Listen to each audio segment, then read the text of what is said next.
Hello everybody, I'm going to go over the attacking patterns of a 4-4-2 diamond formation.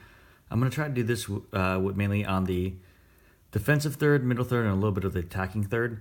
I'm getting requests on this on YouTube, so I'm going to kind of go over this for you. Once again, my soccer background, grew up playing in the Region 4 as a Region 4 regional pool player. Was recruited to play on a Division 1 national, or Division 1 college team. We're ranked number 1 in the nation. Was a all-conference player and was a high school recruit, one of the top high school recruits coming out according to collegesoccernews.com, and currently have a national diploma in the NSCA and also USSF license, and working on my E&D licenses. Was assistant coach at a Division 1 school. Coach high school girls, and so that's pretty much my soccer playing background. Played in 2 national championships in PDL and also in Olympic development. So this is the 4-4-2 diamond formation. As you can see, I usually play with a flat 4 number. Usually play with a flat 4, a diamond in the midfield, and 2 up top. One reason why you want to play this formation is because you have numerical advantages against any team you're going to be playing for the most part. If you play against a 4-3-3, you have 4 versus 3 in your defensive third, 4 versus 3 in the middle third, and the attacking third is when you have when you don't have a numerical advantage. If you're playing against a 3-5-2, if you're playing against a 3-5-2, obviously it's 4 versus 2 up top. In the midfield, you're 4 versus 3 because they play with either 1 defensive mid and 2 attacking players, or it could be 2 defensive mid and 1 attacking player. So you still have numerical advantage in the middle of the park. The only formation you may not have a numerical advantage is if you're playing against a 3-6-1 box, or what they call now is a 3-4-2-1, or if you play an old school Dutch system, the way that Ajax used to play it in the early 90s and the way Barcelona used to play it, where they used to play a 3-4-3 diamond. So we're going to go, the first part I'm going to work with on is if you're trying to play out of the back. Again, you have your number 4 and 5 center backs. Again, when the goalkeeper is passing the ball, you want to make sure your number 4 and 5, when they receive the ball, they receive it, let the ball go across their body, so they're facing the field and they're facing up.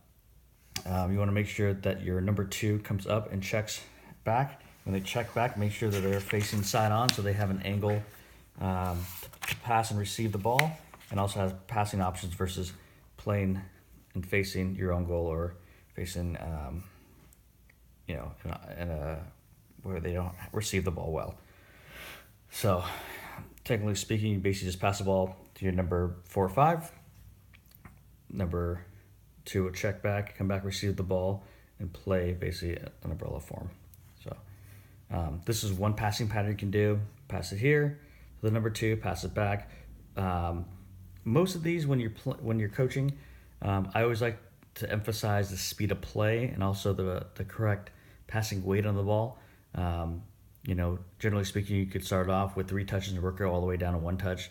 So you increase the speed of play. Speed of play is mainly to help move the ball quicker from one point of the field to the other. So you switch the transfer of play. So the team defending, it becomes very difficult for them to defend with the ball back. So this is one passing pattern we should do. Here's another one where you pass it to your outside back.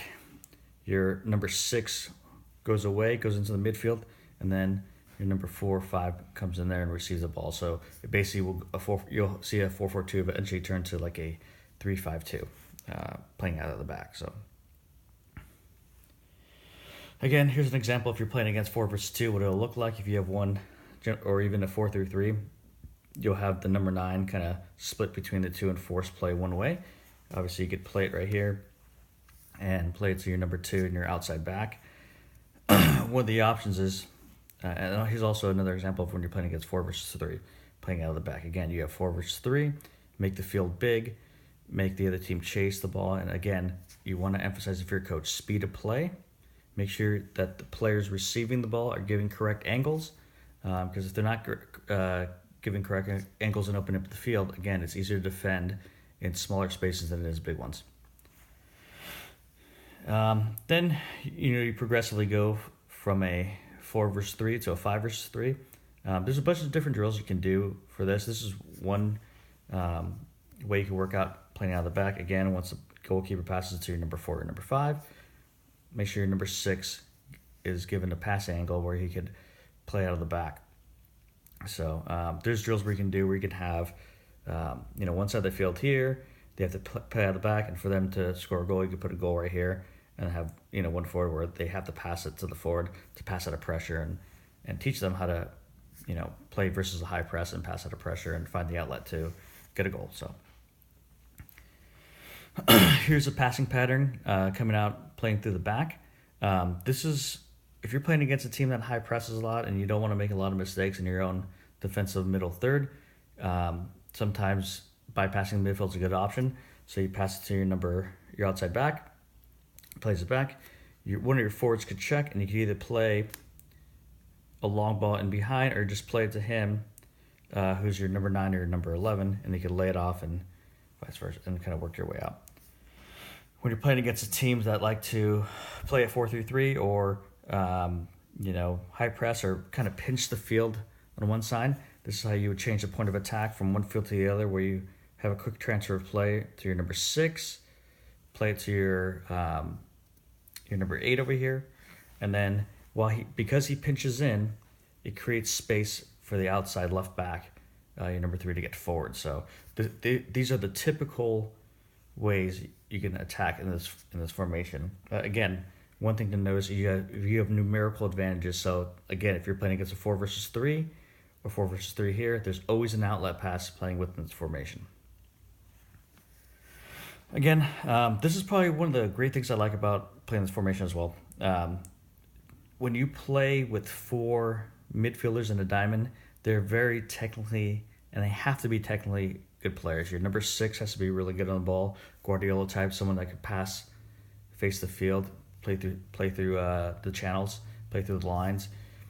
Your number 7 and your number 8 have to be able to recognize if there's a ball on this side, comes up to your forward and drops off, is he able to create a weak side run to penetrate and receive a pass.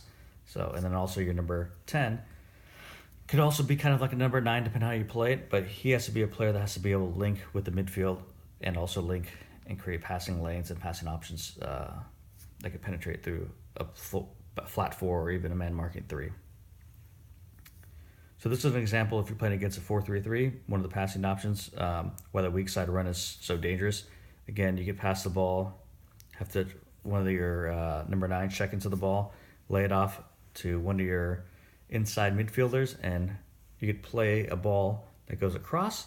Or one of the most dangerous things when you're playing against a flat back 4 is the inside out run that comes in from the opposite, your opposite number 9. So again, if you're playing, there's another way how you can play out of the back too. If you're playing against a team that plays a 3-5-2, or in this case it would be when it comes from a 3-5-2 to a 5-3-2. Again, when you're playing against any team or any formation, they have weaknesses. One of the weaknesses of a 5-3-2 is the spaces out right here on each side. So again, the quick transfer of play. Again, you have a 4 versus 2 versus 4 versus 3. Pass it to your number 3 to the outside. Play it to your number 6. Number 6 is able to play the ball to number 3. Again, that's one of the reasons why you have your number 8 pinching in, is to create that space there for you. Again, another way you could also create good interplay within your diamond, bypass the midfield, drop the ball off, play it through your other target forward, and then you can drop it off. So within roughly about 3 or 4 passes, you're already into the attacking third of the pitch, is where you want to be. So again, these are just basic passing patterns you can do with your team. What I generally like to do when I play a 4-4-2 diamond formation is with the defenders, play 4 versus 1, 4 versus 2, 4 versus 3, and then progressively work your way up into short to long formations in a diamond, and then progress on your way through 5 versus 3 with a number 6 playing out of pressure, and then you progress all the way through shadow play through each third of the field. So again, my name's Francisco, so if you guys have any questions, feel free to reach out to me through the comments. I'll respond back as soon as I can. Hope you liked the video. Once again, this is passing patterns, attacking patterns, playing through a 4-4-2 diamond formation. Great examples of teams that have done this in the past.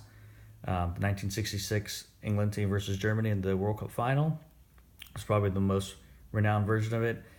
In the late 90s, you'd see a lot of 4-4-2 formations. Klopp played this with Dortmund a little bit, and also Tottenham played this with Mauricio Pochettino as well against Liverpool. So once again, feel free to put comments and let me know what you guys think.